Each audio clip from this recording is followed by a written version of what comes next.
Deus tem estado calado em relação ao ímpio. As pessoas do mundo que negam a existência de Deus ou que até não negam, mas não se importam muito com ele, fazem o que querem, dizem o que querem, e a impressão que nós temos é que Deus está calado.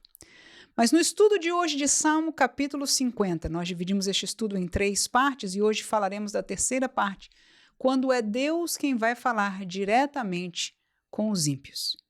A última palavra deste estudo fala: eu mostrarei a salvação de Deus. Mostrando e demonstrando que o que Deus quer é que todos sejam salvos, como diz o texto de 1 Timóteo 2 e 4. A verdade é que nós conhecemos o Deus da Bíblia, aleluia, que diz que amou o mundo de tal maneira que deu seu Filho unigênito, para que todo aquele que nele crê não pereça, mas tenha vida eterna. Este é o querer de Deus, este é o amor de Deus, mas nem todos querem crer. A maioria prefere permanecer na impiedade e por isso eu te convido a tomar conosco o seu tempo para ouvir a palavra de Deus em relação aos ímpios, no Salmo de número 50, do versículo 16 ao versículo 23. Eu gostaria de saudar a você neste dia com a paz do Senhor Jesus. Aqui vos fala a professora Manuela Barros e nós estamos neste devocional diário, quando nós permitimos, caminhando capítulo por capítulo, versículo por versículo da palavra de Deus, permitimos Deus falar o que Ele quer conosco. Não somos nós aqui, poderíamos ser com certeza buscando algum texto, estudar sobre algum assunto, mas decidimos nesse devocional aqui, neste canal do Simply Pentecostal, nós caminharmos no texto bíblico para deixar Deus falar aquilo que Ele já revelou na sua palavra, falar conosco. E estamos no capítulo 50 de Salmos, caminhamos desde o princípio e vamos assim nesta continuidade. Hoje, Salmos capítulo 50, versículo 16 em diante, o texto diz o seguinte: mas ao ímpio diz Deus, que tens tu que recitar os meus estatutos e que tomar o meu conserto na sua boca. Eu vou fazer uma pausa aqui, eu poderia ler como sempre todo o texto, mas eu gostaria de fazê-lo pausadamente para nós meditarmos nisso. A primeira pergunta que me chamaria a atenção quando eu leio um texto desse, é a pergunta do que é o ímpio. E ao Deus descrever pelas suas palavras o que o ímpio faz, me ajuda a caracterizar aquilo que para Deus é o ímpio. Então eu vou aprender no contexto deste capítulo o que é o ímpio para Deus. E você já viu comigo neste primeiro versículo que o ímpio, Deus o pergunta, o redargue. Em verdade, nos 2 versículos, a interrogação está no versículo 17. Ele começa redarguindo por que é que o ímpio recita os estatutos e fala de alguma maneira do conserto de Deus. Então, o ímpio não é aquele necessariamente que desconhece totalmente a palavra ou o Deus da palavra no sentido do que foi revelado, que talvez um Cristo, uma cruz, um Noé, uma arca, enfim, as verdades, as histórias da Bíblia. Talvez algumas vezes até mencione colocações éticas da Bíblia como suas ou como parte da sua vida. Mas Deus aqui redargue o ímpio e pergunta isso: que tens tu que recitar os meus estatutos e que tomar o meu conserto na tua boca, pois aborreces a correção e lanças as minhas palavras para detrás de ti? Está aí a colocação de Deus. O ímpio que Deus está colocando para nós neste texto é aquele que, mesmo que recite a Bíblia, ele não aceita a correção para ele. O fato de que eu carregar uma Bíblia, ou eu mencionar-me, achar-me cristão, ou mencionar alguma verdade da Bíblia, não me faz filho de Deus. Se eu não aceito a correção, se eu não me arrependo dos meus pecados, se eu nem aceito que o que eu faço seja pecado, significa que eu não aceito a correção de Deus e, como Deus diz aqui, Ele o põe para trás de ti, ou seja, passa. Isso não faz diferença na minha vida. O que está sendo imposto, isso aqui é imposição religiosa para mim, e não é. Alguma religião pode fazer imposição, mas a palavra de Deus é a revelação de Deus para a humanidade. E o ímpio é aquele que não aceita a correção e que põe ela para trás dele, como não faz diferença em sua vida. Ainda que, como vemos aqui, Deus reconhece, Deus sabe que muitos deles até recitam os estatutos de Deus. Seguimos, versículo 18. Quando vês o ladrão, consentes com ele, e tens a tua parte com os adúlteros. Isso é o dia a dia do ímpio. Ver o mal, ver o pecado, ver o ladrão, e quando eu digo isso, não é necessariamente aquele ladrão que na loja busca alguma coisa, não. Toda sorte de roubo, toda sorte de adultério, daquilo que a palavra de Deus condena, o ímpio ou não se importa, ou toma parte, consente, porque quem não faz nada contrário, consente, não fala nada, e toma parte com os adúlteros, ou seja, se regozija com eles, está tudo bem, aquilo que a Bíblia claramente diz ser pecado contra Deus, contra a santidade de Deus e para o seu povo. Então, definitivamente, eles não se assumem como povo de Deus porque não aceitam a correção de Deus através de sua palavra. Um Deus que ama, um Deus que quer que eles se arrependam, venham ao conhecimento da verdade, quer que todos sejam salvos e quer mostrar o caminho da sua salvação, como vai ser a última frase deste texto para os ímpios. No entanto, o texto é claro. Eles veem o mal. E eu posso até dizer, reconhecem em algum lugar de sua consciência que aquilo não é 100% correto. Aleluia! No entanto, consentem, tomam parte com eles. Está tudo bem, como diz no primeiro versículo que nós falamos. Deixa isso para trás de si. Versículo 19 em diante. Soltas a tua boca para o mal e a tua língua compõe o engano. Assenta-te a falar contra o teu irmão, falas mal contra o filho de tua mãe. Estas coisas tens feito e eu me calei. Pensavas que era como tu, mas eu te arguirei, e em sua ordem tudo porei diante dos teus olhos. Meu Deus, que palavra forte. Deus aqui expõe a realidade do coração dos ímpios. A verdade é que as pessoas que rejeitam a Deus sempre se estribam em sua própria ética, em seu próprio bem, naquilo que eles, como pessoa, apesar de talvez não serem perfeitos em tudo, mas querem o bem da humanidade, querem isso, e se estribam no suposto bem que fazem, mas não aceitam a verdade e o bem que provém de Deus. E Deus expõe aqui o que eles fazem, que é a verdade dos seus corações, como em verdade estão para fazer o engano e o mal e consentem com aquilo que é pecado. Aí o versículo 21 é o mais forte para mim deste texto, porque diz: o ímpio tem feito estas coisas. Ele diz assim: estas coisas tens feito, como quem falando com tu, com alguém que está lendo esta palavra e ouvindo a voz de Deus. Tens feito e eu me calei. E esta é a pergunta que nós começamos neste devocional. A pergunta é: por que é que Deus se cala? Por que é que Deus não intervém em cima de cada impiedade? E não convém que seja assim, porque senão Deus destruiria a todos, já teria destruído a todos nós. A palavra de Deus diz que a verdade é exposta, ela é pregada. Nós que vivemos neste período, a igreja está aqui para anunciar a verdade. A palavra de Deus está aqui para que conheçam a verdade. E este é um tempo que Deus está calado. Aprove a Deus estar assim. A voz que se escuta é a voz da palavra que hoje é ensinada e pregada pela igreja do Senhor Jesus. Lembra-se daquela parábola do rico e do Lázaro? Aquele rico que morreu clamou ao pai Abraão dizendo: faz com que um morto ressuscite, faz alguém falar para os meus irmãos para eles não virem parar no lugar que eu estou, porque ele estava num lugar de tormento eterno. E qual foi a resposta do pai Abraão, figurando a pessoa de Deus? Eles têm os profetas, Moisés e os profetas. Ou seja, escutem-o. Foi a palavra dele.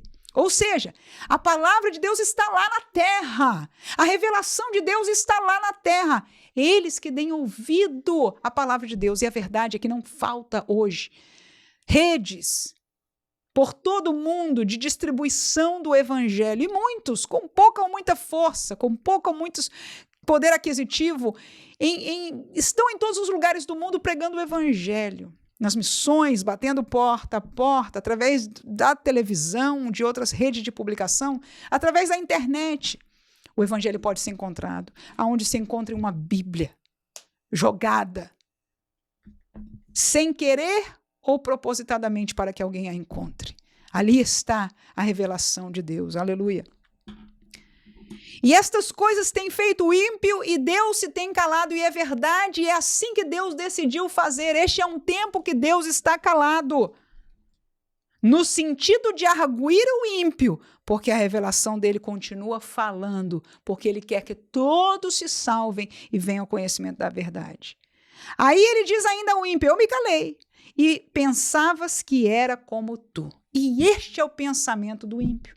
Eu fico impressionada quando muitas vezes, conversando com as pessoas, eles se colocam como que Deus estivesse do lado dele. Como que Deus concordasse com as coisas que eles fizessem, com as prioridades da sua vida, como que tudo estivesse bem para Deus. É impressionante. Desconhecem a palavra de Deus, não temem a Deus. Mas quando você os escuta, com exceção dos ateus que não reconhecem nem a existência de Deus, a maioria dos ímpios coloca-se como Deus estivesse a favor dele. A gente diz, né, brasileiro, Deus é brasileiro, Deus está, né? Então Deus está com a gente, tudo é Deus no assunto. E Deus diz assim: você pensava que Deus, olha aí, vocês pensavam que eu era como tu, mas eu te arguirei. Tá aí. Deus um dia vai questionar, vai botá-lo, vai prestar contas com cada um deles. Ele diz: eu te arguirei, e em sua ordem tudo porém diante dos teus olhos. O texto bíblico diz que haverá um julgamento final que a Bíblia chama de trono branco, onde todos aqueles cujo nome não estão escritos no livro da vida e do Cordeiro. Se você quer saber como ter o seu nome escrito, é simples: reconhecer a Jesus como seu Salvador. Salvador do quê? Do pecado que está em sua vida. Precisa se arrepender do pecado e reconhecer que o sacrifício dele é o único. Crer que o sacrifício dele é o único capaz de perdoar os seus pecados. Pedir perdão a ele. Crendo que ele é o que veio perdoar os nossos pecados, que ao terceiro dia ressuscitou e está vivo hoje. E que um dia ressuscitará a todos, e aqueles que morreram sem Cristo vão ser condenados no trono branco que nós estamos falando dele. Mas aquele que se arrepende do seu pecado, crê no Senhor Jesus e confessa a ele como Senhor e Salvador da sua vida, então este tem o seu nome escrito no livro da vida. Esta é a oração que nós fazemos por aquele que coloca a sua fé em Jesus. Nós pedimos junto àquele que está orando: escreve, Senhor, o meu nome no livro da vida. Aleluia. Mas todos aqueles cujo nome não estarão escritos no livro da vida do Cordeiro, no dia do tribunal, do trono branco, estes serão julgados. Inclusive os que morreram ressuscitarão. A Bíblia diz que o mar dará os seus mortos e a terra, e todos se apresentarão diante do Senhor. E neste texto aqui, o Senhor Deus diz que ele arguirá e em sua ordem tudo porá diante dos seus olhos. Este tribunal será para mostrar diante dos olhos de cada um por que é que eles estão sendo condenados. Como foi a vida de pecado, de rejeitar a verdade de Deus. Todos nós nascemos no pecado. Para nós encontrarmos salvação, precisamos encontrar a Cristo. E muitos destes até rejeitaram depois de conhecerem o caminho de Cristo. Tudo isso lhes será posto em ordem diante dos seus olhos, quando por fim serão condenados. Versículo 22. Ouvi, pois, isto, vós que vos esqueceis de Deus. Que vos esqueceis de Deus. Que vos esqueceis de Deus. Nós até mencionamos como culturalmente, e cada vez mais essa cultura está tornando-se tão mais distanciada de Deus, que nem culturalmente se nomeia Deus, ainda que em vão, muitas vezes falando inapropriadamente o nome de Deus. Mas até isso está cada vez mais distante de nós como culturas. Esquecem de Deus, não temem a Deus. E a palavra diz: ouvi isso, vós que vos esqueceu de Deus, para que vos não faça em pedaços sem haver quem vos livre. Aquele que oferece sacrifício de louvor me glorificará. Quem está ainda disposto a deixar a sua vida de pecado e glorificar a Deus, louvar a Deus pela sua santidade, por voltar-se ao caminho de Deus? Isso significa se arrepender dos teus pecados, para que possa encontrar a salvação em Deus. Diz ainda, termina o texto no versículo 23, e àquele que bem ordena o seu caminho, eu mostrarei a salvação de Deus. Aleluia! Há pessoas como Cornélio, que ordenava bem o seu caminho. Ele desconhecia a fé, mas ele queria acertar com Deus. Ele fazia esmolas, ele fazia o que ele podia para agradar a divindade, acertar com Deus, ordenar o seu caminho. Pedro, naquele dia, jamais pensava que os gentios pudessem alcançar a salvação. Deus lhe mostra por sonho que essa não era verdade. Deus ama a todos, aleluia. E disse a Pedro: vão vir te chamar para visitar a casa de um gentio, de Cornélio. Vai! E quando Pedro acordou-se do sonho, depois de ter uma visão da parte de Deus, aqueles homens chegaram da parte de Cornélio e ele foi. E quando ele chegou na casa daquele centurião, estava ali Cornélio, que já também tinha tido uma visão. E ele tinha mandado chamar a Pedro. Pedro veio àquele lugar e falou de Jesus. E falou do Jesus ressurreto. E falou da salvação que Jesus oferecia. E naquele dia, Cornélio e sua família receberam a salvação de Cristo Jesus.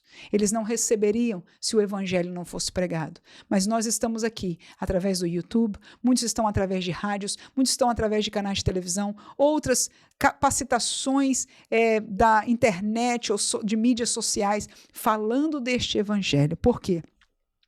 Porque aquele que bem ordena o seu caminho, se alguém está buscando, está ordenando, está tentando o melhor para agradar a Deus, não para fazer Deus estar do seu lado daquilo que ele pensa estar certo,